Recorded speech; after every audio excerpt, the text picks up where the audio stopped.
Nós estamos vivendo dias lá em Brusque, dias muito específicos, muito específicos.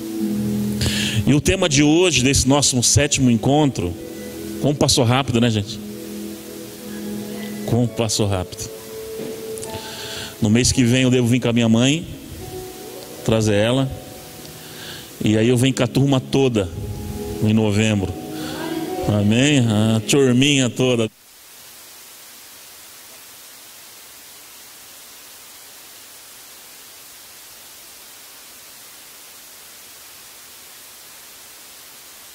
E tem sido muito abençoado. Lá nesse mês de setembro é muito parecido com a série que vocês começam hoje, Vencendo os Gigantes.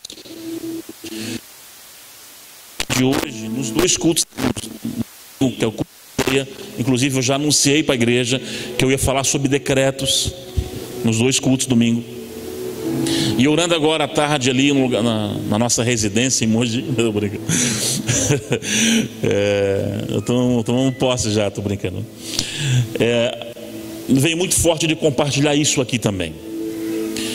Tem momentos na vida que não é para você orar pedindo, é para você se apropriar do que Ele já liberou. Entende isso?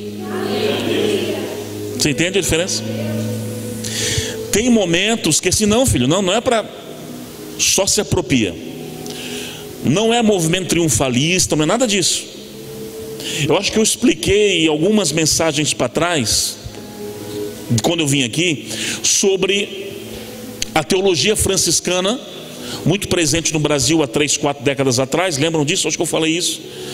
Que existia essa cultura da teologia franciscana, onde o cristão, um símbolo de sucesso espiritual, estava diretamente ligado à miséria, à pobreza. Quanto mais pobre, quanto mais miserável, quanto mais pobre mesmo, mais sinônimo de vida com Deus. Isso não é bíblico. O Senhor não ensinou isso. Aliás, como você vai ser uma bênção na vida de outro se não sobejar na sua vida para você abençoar outro, para você ser um provedor na vida de outro? Só que nós saímos de 3, 4 décadas atrás, eu expliquei naquela palavra sobre liberalidade, e vivemos hoje o movimento triunfalista, a teologia determinista, aonde ensinam as pessoas a barganhar com Deus, a tomar posse. E entenda a diferença. O tema decretos, ele é extremamente bíblico, extremamente profundo. Alguns confundem com a teologia da prosperidade e o movimento determinista, o movimento triunfalista, aonde Deus está atrás de um balcão e você fica mandando nele 10, senão... Não é assim. Nós somos uma geração que está procurando viver um equilíbrio em todas as temáticas do reino, e começando a restauração de muitas coisas na igreja, a restauração de muitos princípios na igreja, agora com uma ótica de Cristo, e não com uma ótica antropocêntrica do homem apenas. E o tema decretos é um deles. Então Deus nos deu uma palavra lá em Brusque, que o mês de setembro, a nossa série lá é Quem Removerá a Pedra, passagem de Lázaro. E o Senhor falou assim para mim: essa série, quem tem que pregar são profetas, ou pessoas com uma veia profética, porque muralhas vão cair, coisas vão romper, o inferno vai ser despojado e muita coisa vai vir para a mão dos filhos de Deus nesse tempo. Então o Senhor falou assim: venham à minha presença e não peçam mais, apenas se apropriem daquilo que eu já falei. E foi tão forte que desde o dia 1º de setembro, na igreja, em casa, andando, na rua, no carro, o Senhor tem feito lembrar de palavras que Ele já liberou alguns anos atrás, décadas atrás, e palavras recentes. Senhor, eu me aproprio dessa palavra, porque já é uma sentença de tudo aquilo que eu lembrei nesses dias até aqui. Hoje é o 6º dia, eu tenho me apropriado. E é tão interessante que uma profeta do Rio de Janeiro estava assistindo uma pregação minha lá na igreja. Eu quero fazer esse convite para você. Domingo passado foi que dia? 2? Se você puder entrar no nosso canal no YouTube, Igreja Nação Forte, tem um canal.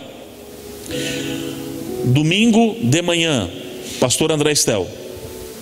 É uma das últimas ministrações. Você está no canal, deve ser a penúltima ministração, que teve a de quarta agora, a de domingo, 3 pregações para trás. Assista essa mensagem, aguardando a promessa. Isso trouxe um impacto na vida da igreja muito forte, na minha vida.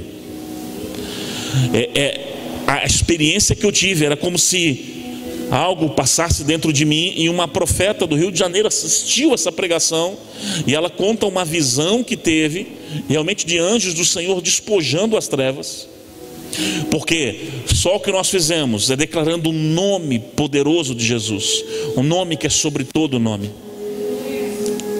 Irmãos, que céus e terra, todo joelho precisa se dobrar a esse nome que é o nome sobre todo nome, irmãos.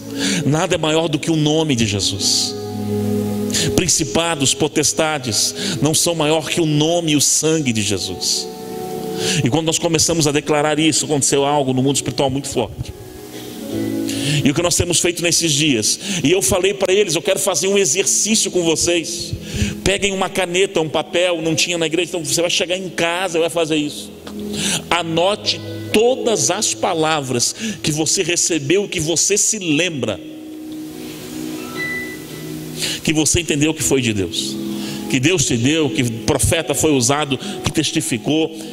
E agora comece a apresentá-las diante de Deus. Senhor, eu me aproprio dessa palavra, eu me aproprio disso que o Senhor falou. Porque tem horas na vida de um cristão que nós temos que deixar de ficar apanhando lá no canto do ringue e trazer essa luta para o centro do ringue. E como se vence um gigante? Como é que se derruba um muro? Como é que se vira uma situação difícil? É entendendo o poder de uma palavra, é entendendo o poder de um decreto, porque gigantes são derrubados com uma palavra, muros caem com uma palavra. E é por isso que está coadunados os temas de lá e aqui, apenas com um título diferente, mas é a mesma coisa, é o mesmo Espírito, mesmo Espírito. Irmãos, céus e terras foram feitos como? Como é que Deus criou tudo isso aqui? Com a palavra. Ele disse: haja luz, e houve luz. Haja separação, isso e daquilo, e houve. Tudo gerado pelo poder de uma palavra. Então tem momentos que não é súplica, é decretos. E aí eu falei sobre o conceito de fé. Eu não sei se vão estar botando os textos aqui ou não. Não, né? Hã? Vai botar? Então pode botar Hebreus 11:1. O conceito de fé de Hebreus capítulo 11 versículo 1 é extraordinário. 11:1. Ora, a fé é o firme fundamento, algumas versões, certeza, não assim na sua Bíblia? Das coisas que se esperam, e a prova das coisas que não se veem. A palavra fundamento, ou algumas traduções como certeza, é uma palavra no grego chamada hipostasis. E hipostasis significa certificado de propriedade. É como se já tivesse a escritura na mão de algo que ainda não chegou, mas você já se apropriou daquilo e carrega um certificado de propriedade. Hipostasis. Isso é fé. Não é movimento triunfalista, é fé. É o exercício, é o conceito de fé na Bíblia. Então eu tenho falado para a igreja: execute o hipostasis. Tome, se aproprie daquilo que ele já liberou. E foi tão interessante no nosso culto domiciliar, segunda-feira lá em casa, no dia da família. Começamos a orar, e aí eu trouxe uma palavra para as crianças sobre o que é um decreto, explicando para elas o que a gente ia fazer. É assim, funciona assim, assim. Elas, tá, entende? Eu compartilhei a palavra do centurião, que eu vou compartilhar com vocês daqui a pouco. E assim, assim, ok. E agora vamos decretar. Então eu comecei, eu lembrava de uma palavra, me apropriava, hipostases. Eu pego esse certificado, essa escritura, e já coloco aqui no meu bolso, já é minha, em nome de Jesus. Sem inventar nada, apenas aquilo que ele já falou ao meu respeito, ao seu respeito, a respeito da igreja de Cristo. E foi tão interessante que de repente a minha esposa, para, Deus me fez lembrar de algo agora. Eu o quê? Anos atrás, lembra aquele sonho que eu tive, que Deus falou, meu Deus, é verdade, expostases disso agora. E começávamos já a marchar em casa e tomar posse daquilo. Daqui a pouco eu me lembrei de algo, meu Deus, eu lembrei de uma palavra de 8 meses atrás, aqui, estava ali na escada, e Deus falou, e foi uma loucura. Deus começou a trazer a memória, e eu comecei a apresentar aquilo. Senhor, eu me aproprio disso no mundo espiritual. Eu me aproprio, porque já é meu, o Senhor falou que já é nosso. Eu tenho ido na igreja, terça-feira de manhã, hoje é quinta, foi terça agora, e eu fechei a igreja, eu fui bem cedo para a igreja na terça, estava sozinho, e eu comecei a marchar na igreja, tomando posse agora de promessas que o Senhor já liberou para a igreja. O Senhor falou que faria isso, Senhor, eu me aproprio. O Senhor falou que faria isso, eu me aproprio. Um profeta no dia tal pisou nesse lugar, um homem santo de Deus, e falou isso, eu me aproprio. Porque uma palavra foi liberada, e há poder numa palavra liberada no mundo espiritual. O ensinamento sobre a língua, o texto que eu ia usar lá, nem li ele, é Provérbios 18, 21, era o nosso textuário, nem li. A Bíblia fala muito sobre a língua, sobre a palavra, muito, irmãos. Esse é um textuário. Se quiser colocar Provérbios 18, 21, que a morte e a vida está onde? No poder da língua. Você pode construir ou destruir com seus lábios, trazer vida ou morte, trazer à existência ou sepultar de uma vez, com a sua boca. Então decretos que saem através e que emanam através de você, movem o mundo espiritual de uma forma que você nem imagina. Aliás, nós até desconhecemos o poder que há nisso. E se nós realmente estivéssemos conectados a essa essência, numa forma maior, meu Deus. Tiago, o apóstolo Tiago foi um que gastou muito tempo falando sobre o poder da língua.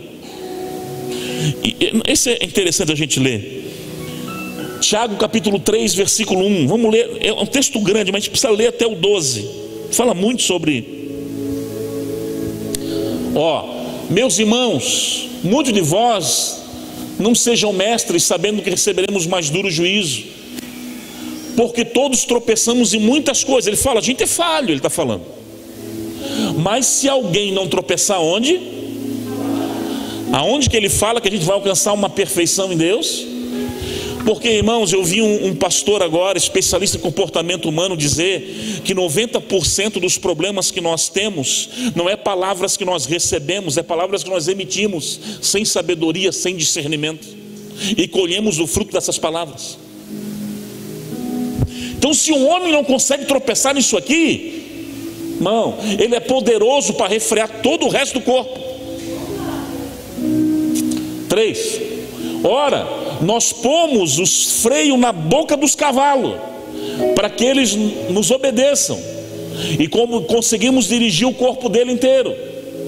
Vede também as naus, elas são tão grandes, levadas por impetuosos ventos, e se viram, ele está comparando agora a língua com um leme de um navio, se viram com um pequenino leme, porque aonde um navio, imagina um grande transatlântico, um lemezinho pequeno dita o rumo daquele transatlântico.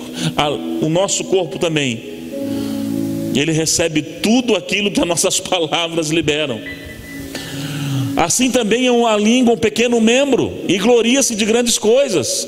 Um grande bosque pode ser tocado, um pequeno fogo, uma pequena fagulha incendeia ele. A língua também é um fogo, Como um mundo de iniquidade, a língua está posta entre nossos membros e pode contaminar todo o corpo. Inflama o curso da natureza e é inflamada pelo inferno. O diabo pode usar a nossa língua contra nós mesmos. Toda a natureza, bestas feras, aves, répteis, domado pela natureza humana, pode passar. Mas nenhum homem pode domar a língua. É um mal que não se pode refrear. Ela está cheia de peçonha mortal. Com ela nós bendizemos a Deus e amaldiçoamos os homens, que são feitos à semelhança de Deus. De uma mesma boca às vezes procede tanto bênção como maldição. Pode voltar lá, irmãos, convém que não sejamos assim. Agora olha isso aqui, pode passar o 10. De uma mesma boca procede bênção e maldição. Irmão, não pode passar 11, perdão. Porventura deita alguma fonte, vou ficar até aqui, de um mesmo manancial, água doce e amarga? Não. A boca fala daquilo que está cheio, o coração. Tiago, ele gasta quase um capítulo inteiro para falar do poder da língua, o poder da boca, o poder de uma fala, o poder de um decreto. Eu fico com aquele ditado do meu avô, meu falecido avô, que dizia assim: tem nada bom para falar, fica quieto. Fica quieto, você ganha mais. E eu aprendi isso, porque a gente às vezes, por falar o que não deveria na hora certa, sem maturidade, sem sabedoria, colocamos muitas coisas a perder. Quantas amizades de anos foram destruídas por causa de uma palavra? Quantas boas oportunidades de negócio foram? Um pastor conta que ele trabalhava fechando grandes negócios corporativos a título nacional. Então ele estava costurando uma parceria com empresários judeus, de brasileiros com judeus. Então eles marcaram a reunião final. Estava tudo fechado, os parâmetros dos negócios, os contratos, estava tudo fechado. Era uma reunião só para eles se conhecerem pessoalmente e assinar, que ia gerar para esse pastor inclusive uma grande quantia de comissão. Ele estava? Foi, então chegaram naquele jantar, tudo tranquilo, conversaram e tal, os brasileiros se apresentaram, os judeus ali e tal, né? Ok e tal. De repente, o infeliz do empresário brasileiro, no meio do jantar, soltou aquela risadinha marota. E as menininhas? Onde é que a gente consegue as menininhas? Daí o judeu não... Como assim as menininhas? Não entender. As menininhas. Aí o judeu respirou fundo e esse pastor brasileiro, ele falou, botou a mão na cabeça e falou assim: foi pro saco. Negócio de milhões de dólares. O judeu respirou fundo e falou: eu preciso ir no banheiro, um pouco só. Foi no banheiro, voltou. Quando ele sentou na mesa, ele rasgou em milhares de pedaços o contrato e falou: o negócio está desfeito. Mas como assim? Falei: se você não consegue honrar e respeitar a sua esposa, da qual você tem um contrato diante de Deus e dos homens, que é ela que vive com você, imagina se você vai honrar um contrato comigo, que estou te conhecendo agora. Não faço contrato com infiéis. Uma palavra na hora errada, no lugar errado, botou um negócio de milhões por água abaixo. Esse é o poder de uma palavra. Esse é o poder de uma palavra errada, no lugar errado, na hora errada, do jeito errado. E se tem uma coisa que eu tenho pedido a Deus todos os dias como pastor, como homem de Deus, na verdade, não é só como pastor: Senhor, me dá sabedoria nas palavras, discernimento, maturidade. Eu já há muito tempo faz que eu parei de pedir coisas para mim. O máximo que eu fiz foi nesses dias agora de decretos, que eu também lembrei de promessas financeiras que o Senhor falou: Senhor, dessas também eu me aproprio, dessas também eu me aproprio. Aí eu saí me apropriando de tudo, irmão, e postasse para tudo quanto é lado. Mas tirando isso, o que eu mais tenho orado é sabedoria, discernimento, entendimento. E eu quero chegar num dos textos, mas passagem de Jesus que eu mais amo, uma das mais impressionantes para mim nas Escrituras. E essa eu quero conversar com você, que é Lucas capítulo 7, versículo 1. Lucas 7, 1. Pode colocar lá. Vou abrir isso aqui que outra vez eu...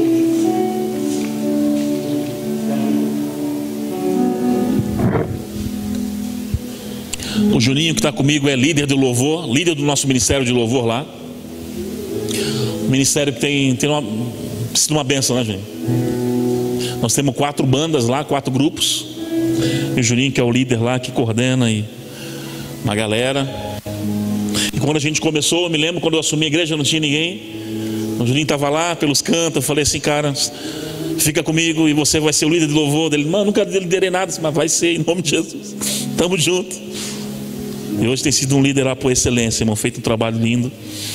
Uma galerinha apaixonada por Jesus lá. E eu quero ler Lucas 7:1. Depois de concluir todos esses discursos perante o povo, ele entrou numa cidadezinha chamada Cafarnaum, cidade que ele morou, cidade que lá em Mateus 9:1 diz: ele chegou à sua cidade, de tanto que Jesus fez milagres e passou o tempo em Cafarnaum. Saiu o sinal? Deixa esse versículo aí, tá? Quando for dando um toquinho, ainda vai passando só. E um servo, centurião. Quem era o centurião? Centurião era um homem dentro da guarnição romana que era responsável por uma centúria. Centúria era um agrupamento de 100 soldados romanos. Então esse homem, ele tinha, no mínimo, como centurião, 100 homens ao seu comando. Um dos servos dele, eu não sei se era um servo da casa dele, pessoal, ou um dos soldados que também serviam a ele, estava numa situação de morte. E ele fala nesse texto que era um servo que ele amava muito. E o cara entra num estado de doença. Pode passar. Aí é interessante. Esse centurião, ele o quê? Ouviu falar de Jesus.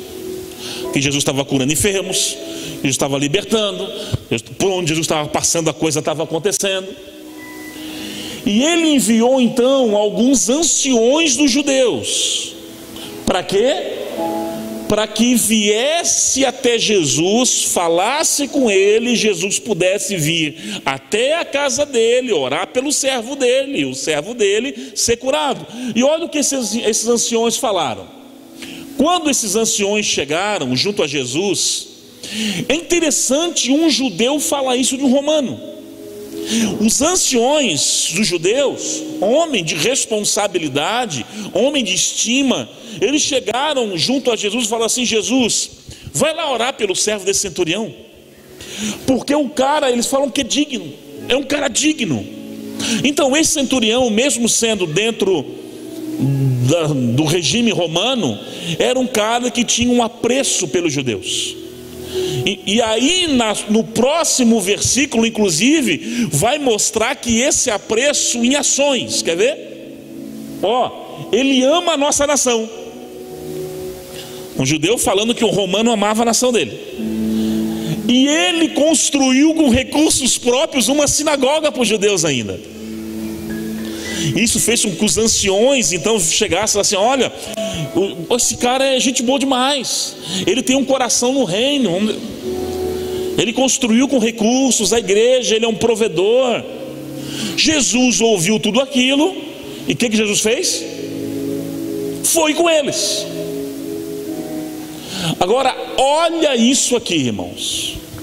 Quando Jesus já estava perto, quanto perto?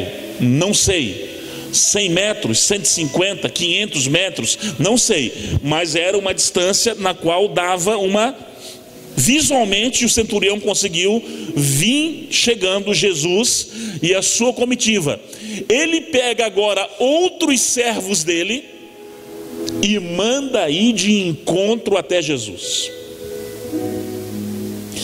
E Jesus fala assim: vocês vão falar para ele as seguintes palavras. Sai correndo agora, encontra Jesus no caminho e fala o seguinte: Senhor, não te incomodes. Ele se coloca numa condição de humilhação e de servo. Eu não sou, essa frase é muito conhecida: eu não sou digno que entres na minha casa, que fala no meu telhado. Não, eu não sou digno disso. Pode passar. Por isso que eu também não me achei digno, nem eu, de ir correndo até você. Por isso que eu mandei outros. Eu não me achei digno de você entrar, e não me achei digno de ir até você. Agora ele começa a entrar no entendimento, irmãos, que ele fala assim, ó: até aí tudo bem. Não, pode voltar lá, volta lá no 7, por favor, 7:7, aí. Até aqui tudo bem. Dentro de alguém que se humilhou, agora ele entra num nível de revelação de decretos aqui que é extraordinário. Esse centurião, de repente, ele fala assim, ó: porém, manda daí uma palavra só, e esse meu servo, esse meu criado aqui de casa, ele vai ser sarado. E aí ele começa a construir um fundamento para aquilo que ele falou, porque ele não só lança uma palavra, ele gera um fundamento sobre o decreto. Ele fala assim: olha, porque eu sou um homem que eu estou sujeito à autoridade, e eu também tenho autoridade. Eu falei, ele está falando assim, ó: tem pessoas acima de mim, tem pessoas abaixo de mim. Eu sei o que é receber comando, e eu sei o que é deliberar comando. Eu sei o que é receber decreto, e eu sei o que é emitir um decreto.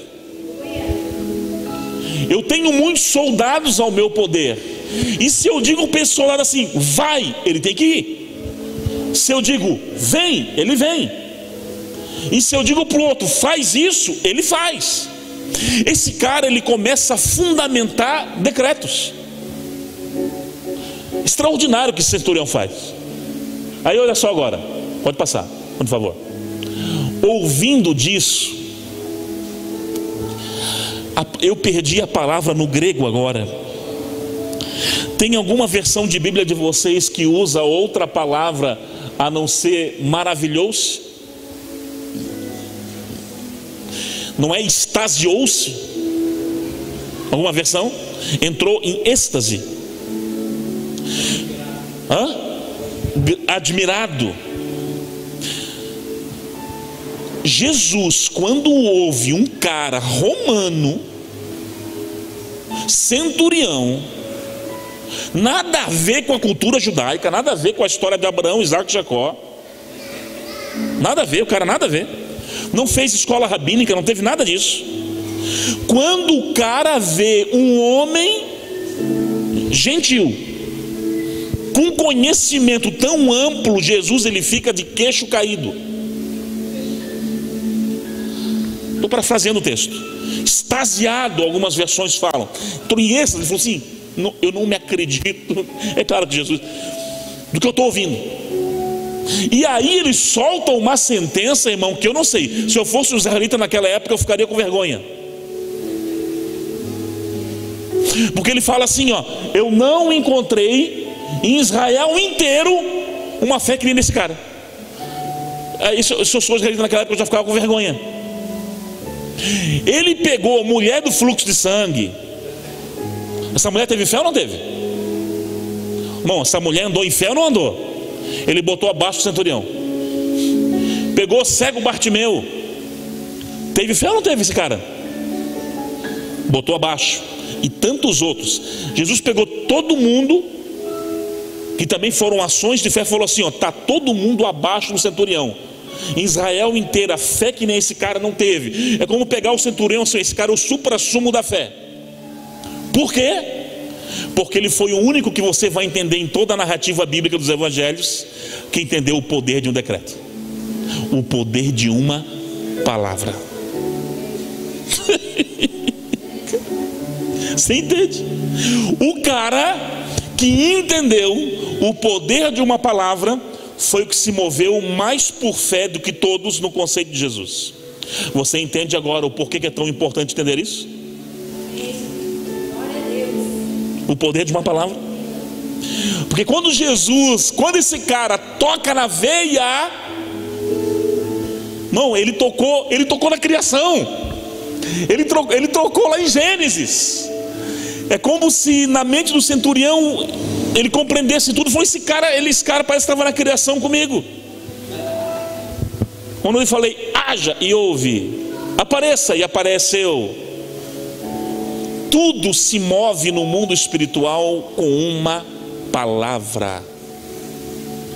Anjos do Senhor, eles são deliberados quando há uma palavra. O que é anjos? Anjos, segundo Hebreus capítulo 1, versículo 14, eles são espíritos ministradores que trabalham em favor daqueles que vão herdar a salvação. São conservos nossos, como lá em Apocalipse 22, aquele anjo fala para João. São pessoas que trabalham conosco. E os anjos, eles se movimentam quando há sentenças, palavras liberadas. Quando você aprende a trabalhar com os anjos, você vai ver que a movimentação deles são sempre de acordo com as palavras liberadas. Eles se movem com as palavras. Esse centurião, irmãos, ele entendeu o que muita gente em todo o período de Jesus ali não entendeu. E por isso que Jesus pegou o cara e colocou no patamar acima de todos os demais.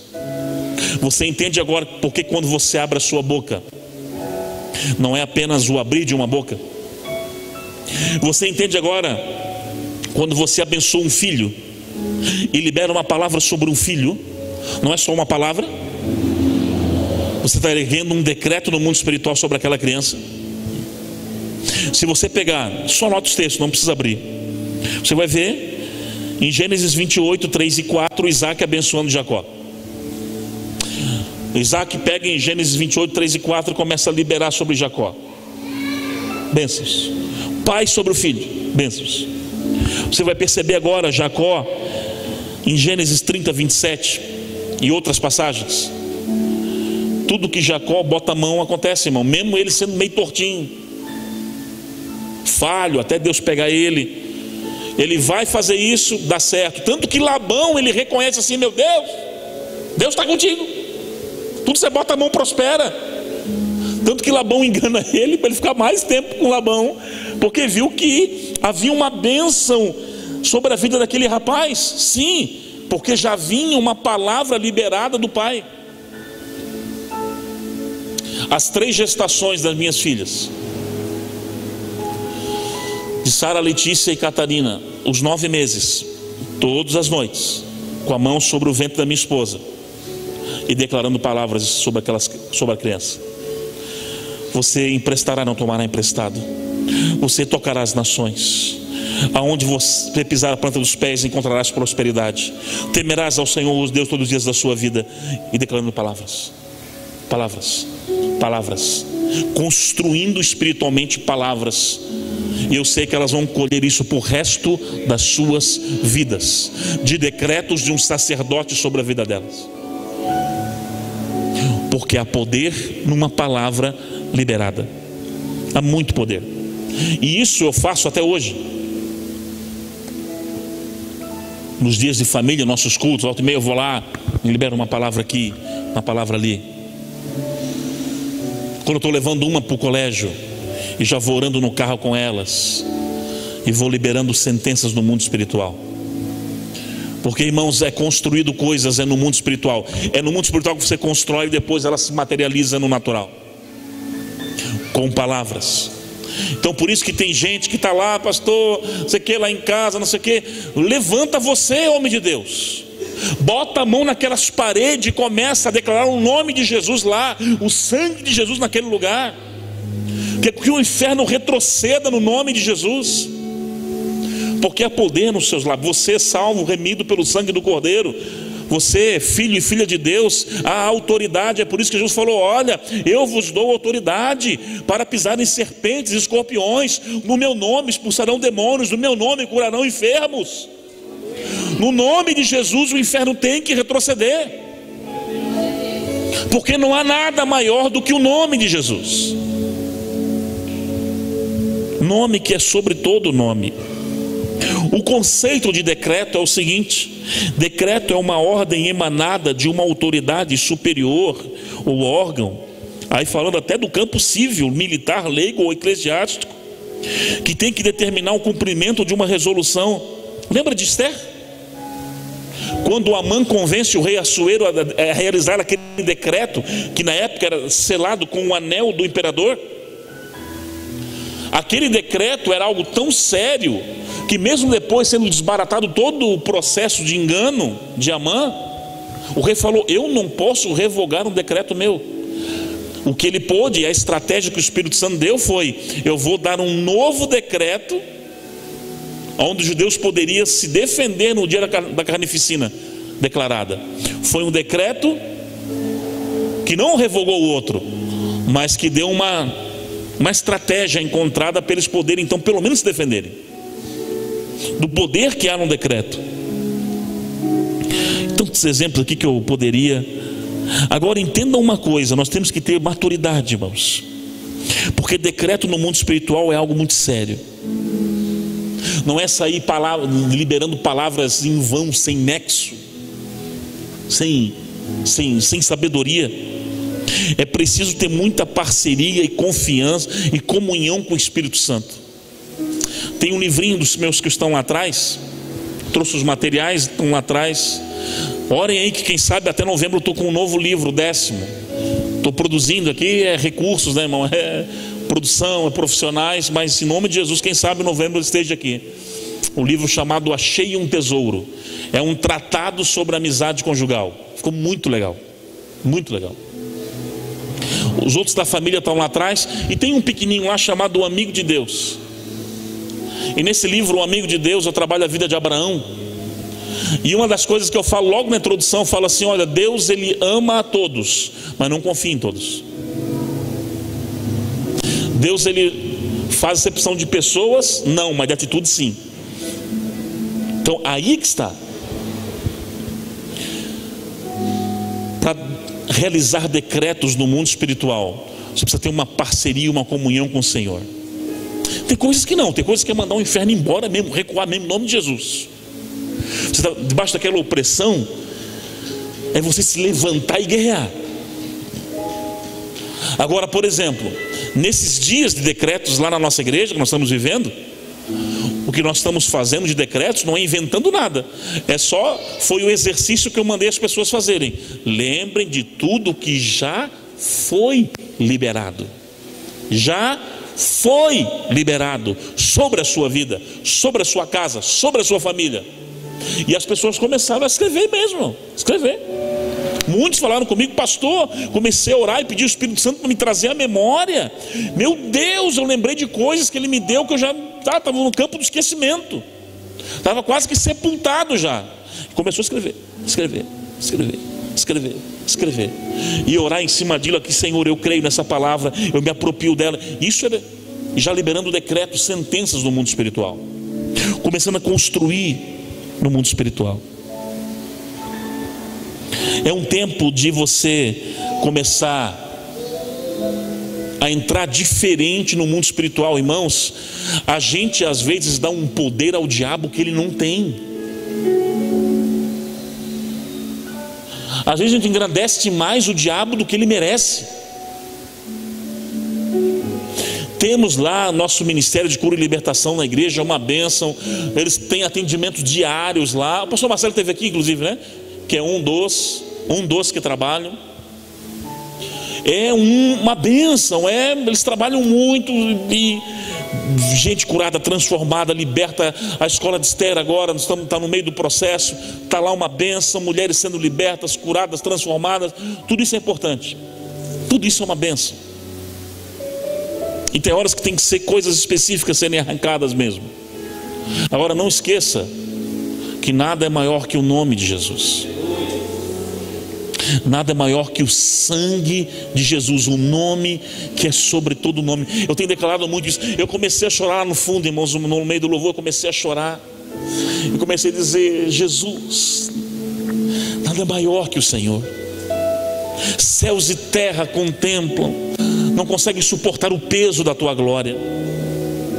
Então tem momentos, irmão, sai dessa opressão, sai dessa casulo que você está de reclamação, de essa síndrome de coitado, esse complexo de inferioridade, e levanta a cabeça pelo amor de Deus. Levanta a cabeça, porque o que você tem é maior do que tudo. É o que foi cantado, maior é o que está sobre nós. Essa canção mesmo que eu tenho cantado tanto, né, Juninho? Fique de pé, fique de pé. Vamos cantar essa canção. E eu tenho cantado todos os dias essa música no meu devocional. Estava orando agora com ela. Quão lindo é o nome de Jesus e quão precioso é o nome de Jesus. E o que você precisa não é ficar murmurando ou naquele seu cantinho, meu Deus, e nada está dando certo e tal. Não, entre num relacionamento profundo com Ele. Comece a declarar o nome de Jesus sobre a tua casa. E você vai ver que vai começar a se dissipar aquela opressão sobre a sua cabeça, sobre a sua vida. E de repente uma liberdade para adorar no Espírito. E de acordo com essa liberdade vindo, você vai começar a erguer suas mãos santas, puras e imaculadas, e vai começar a declarar no mundo espiritual, de acordo com aquilo que Ele colocar em seus lábios. Feche teus olhos, cante. Quão lindo esse nome é. O nome de Jesus. Nada é maior que o seu nome, Senhor. Quão lindo esse nome é, maior que tudo Ele é. Oh, quão lindo esse nome é, nome de Jesus.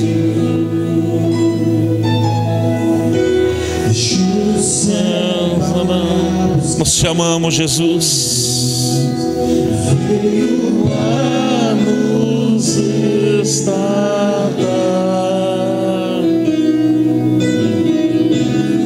O maior pecado, ai me separar. Oh, quão lindo e brilhoso é, oh, quão maravilhoso é o nome de Jesus. Teu nome é precioso, teu nome é precioso, para que tudo Ele é, maravilhoso é nome de Jesus. Eu quero convidar você a fazer algo nessa noite. Você vai adorar ao Senhor Jesus nessa noite. Eu quero convidar, porque entenda uma coisa: no lugar onde Ele é desejado e entronizado, Ele se manifesta.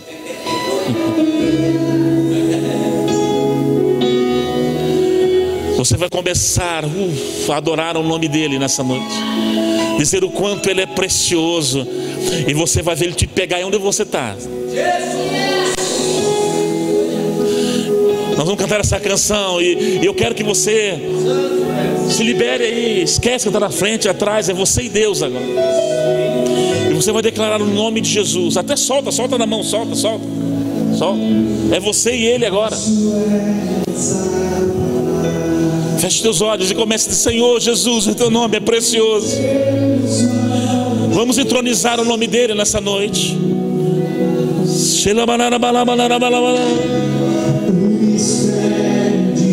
Teu nome é precioso, Jesus. Tu és entronizado em nosso meio nessa noite. O teu nome, Senhor, é lindo, é precioso. Céus e terra declaram que Tu és, Senhor.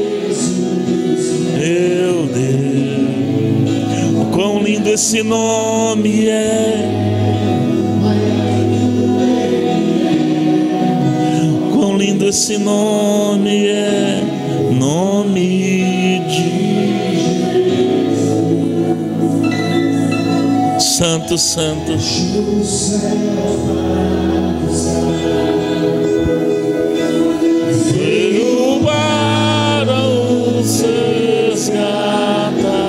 Santo é teu nome. Adore Ele, adore.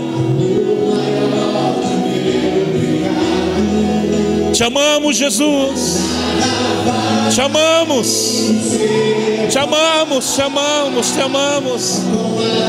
Teu nome é precioso. Teu nome é precioso.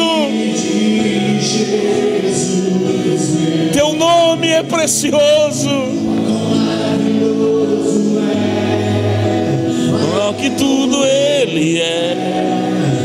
Quão maravilhoso é o nome de Jesus.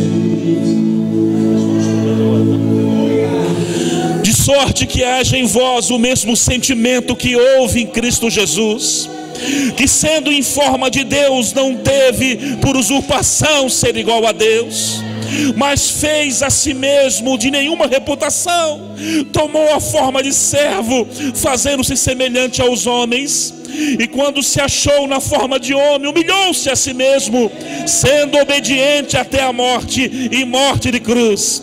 Por isso Deus o exaltou soberanamente e deu-lhe um nome que é sobre todo o nome, para que no nome de Jesus se dobre todo o joelho dos que estão nos céus e na terra e debaixo da terra, e toda língua confesse que Jesus Cristo é o Senhor, para a glória de Deus Pai, em nome de Jesus.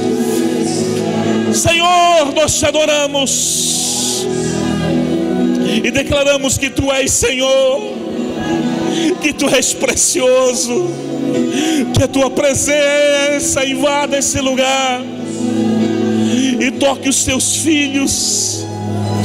Nós entronizamos o Teu nome.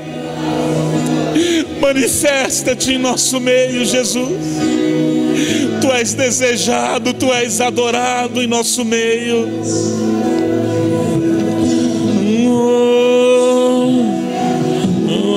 A mim adores. Tu ressuscitou.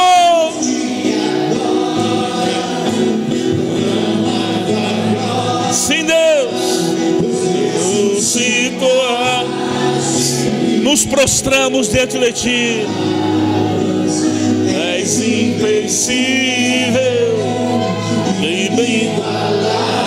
inigualável.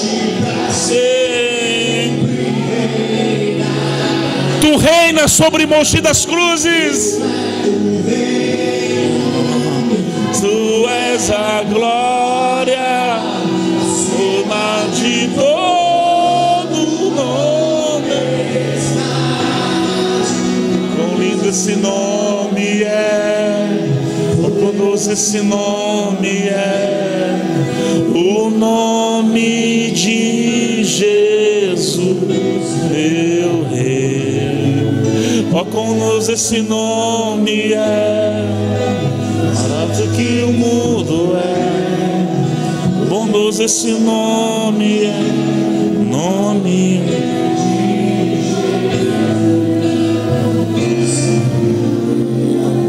Eu queria agora, nesse último ato, chamar o anjo da igreja aqui, o pastor Alexandre. E ele, como autoridade dessa casa, ele vai realizar decretos sobre a vida de vocês. Como voz profética, ele é autoridade, é o anjo da igreja. Então ele vai estar orando e declarando algumas coisas sobre a sua vida, sobre a vida da igreja. E eu sei que o Espírito Santo vai gerar nos lábios dele e no coração e na mente dele palavras que vão trazer muita libertação para vidas aqui. Isso o Senhor falava comigo essa tarde. Chame o pastor no final e ele vai declarar sobre a igreja, porque ele é voz de autoridade aqui. Ele é o anjo, ele é aquele que o Senhor constituiu como sacerdote desse lugar. Então você vai estar concordando com ele quando ele estiver abençoando a sua vida e declarando sobre você. Saiba que coisas no mundo espiritual vão começar a serem geradas, porque, irmãos, há uma presença nesse lugar desde o primeiro momento. Há uma presença muito forte do Senhor Jesus nesse lugar. Pastor Alexandre. Aleluia, levante suas mãos. Pai, em nome de Jesus Cristo de Nazaré, Senhor, Pai, nós recebemos esta palavra nesta noite, Senhor, e enquanto foi ministrada a palavra, quantas coisas o Teu Espírito foi ministrando ao nosso coração. Senhor, nós queremos orar nesta hora, segundo a Tua palavra, como o profeta Jeremias disse: traga-nos à memória aquilo que nos dá esperança. Pai, quantas palavras nós já recebemos a respeito da nossa casa, quantas palavras nós já recebemos a respeito da nossa família, quantas palavras nós já recebemos a respeito do nosso ministério, quantas palavras nós já recebemos a respeito, Senhor, da nossa saúde, quantas palavras nós já recebemos, ó Pai, de provisões financeiras. Pai, quantas palavras nós já recebemos, Pai, e esquecemos ao longo da caminhada. Pai, por isso eu quero orar nessa noite declarando isso. Traga-nos à memória aquilo que nos dá esperança. Pai, que palavras não tenham se perdido ao longo do tempo. Eu declaro em nome de Jesus que palavras estão guardadas, Senhor, mas não esquecidas. Senhor, nós guardamos algumas palavras para crer que se cumprirá no tempo do Senhor, ó Pai. E nessa noite nós começamos a desengavetar estas palavras, começamos a tirar da gaveta, Senhor, palavras que foram liberadas e nos apropriar de tudo isso, Pai. Oh, Rabalabassuri Cantorobalabachai.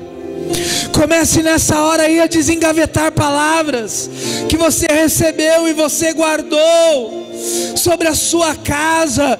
Pai, eu recebi palavras sobre a minha casa, Senhor, ó Pai, muitas vezes esqueci dessas palavras e hoje estou num estado de murmuração, mas Senhor, em nome de Jesus, que toda murmuração nesta noite caia por terra, Senhor, e que as palavras, Senhor, ó Pai, tornem vida, em nome de Jesus Cristo de Nazaré.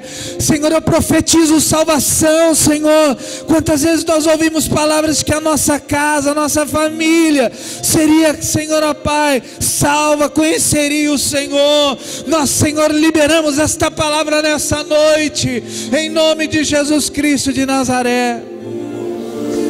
Pai, quantas vezes nós ouvimos palavras, Senhor, ó Pai, a nosso respeito de cura. Senhor, se há alguém enfermo aqui nessa noite, nós declaramos cura, cura em nome de Jesus Cristo de Nazaré. Nós declaramos provisão, Senhor, tudo aquilo que foi prometido, liberado, Senhor, ó Pai, eu declaro palavras liberadas em nome de Jesus. Quantas pessoas já oraram por nós e viram provisões da qual nós nunca desfrutamos, mas nessa noite, Senhor, em nome de Jesus, nós liberamos esta palavra, Senhor, que nós vamos desfrutar de toda a provisão financeira sobre a nossa casa, sobre a nossa família, sobre a igreja do Senhor, ó Pai, em nome de Jesus Cristo de Nazaré. Oh, Rabacantorobalabachai. Senhor, nessa noite, pela fé, Senhor, como nós ouvimos aqui nesta noite, nós nos apropriamos antecipadamente, Senhor, porque cremos que está sendo liberado, Senhor, em nome de Jesus Cristo de Nazaré, Pai. Senhor, quantas pessoas já receberam palavra a respeito do seu casamento, que o casamento seria restaurado, que o casamento seria feliz. Nós liberamos nesta noite este decreto em nome de Jesus. Senhor, nós declaramos e nós decretamos isso no reino do Espírito. Senhor, ó Pai, que famílias que estão passando por situações difíceis desfrutarão de um tempo de abundância, desfrutarão de um tempo de alegria, desfrutarão de um tempo de amor entre o casal, entre o marido, entre a mulher, entre os filhos, em nome de Jesus.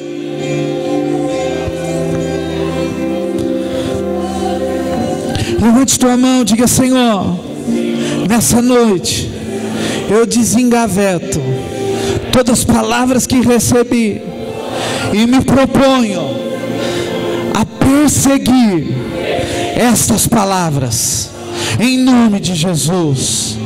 Aleluia. Eu sempre falo que nós temos o cabide profético, um guarda-roupa profético, pastor André. A gente recebe uma palavra profética, a gente pega, coloca no cabide e guarda no guarda-roupa. E nós vamos recebendo palavras proféticas ao longo da nossa vida e nós vamos guardando tudo. E nós não perseguimos essa palavra. Sabe, Elias, quando ele estava no monte, quando ele viu a nuvem do tamanho da mão de um homem, ele falou para o seu moço: vai lá, vê o que tem lá. Não tem nada. Vai de novo. Não tem nada. Vai de novo. Não tem nada. Vai de novo. Não tem nada. Vai de novo. Tem uma nuvem do tamanho da mão de um homem. Então pode falar para Acabe emparelhar seus carros, porque haverá uma abundante chuva. Tinha uma abundante chuva? Não. Ele perseguiu a palavra que ele liberou. Ele falou assim: pode ir porque vai chover. Aí sabe o que ele fez? Ele foi orar: Deus, eu liberei a palavra, agora eu vou perseguir ela até que a chuva venha. Então libere a palavra nessa noite, persiga em oração essa palavra. Libere uma palavra sobre a sua casa e persiga em oração essa palavra, até que a abundante chuva venha, até que a sua família receba daquilo que Deus falou, até que você desfrute daquilo que Deus liberou sobre a sua vida, como uma palavra. Amém? Diga assim: eu vou perseguir a palavra, em nome de Jesus. Aplauda Jesus. Aleluia.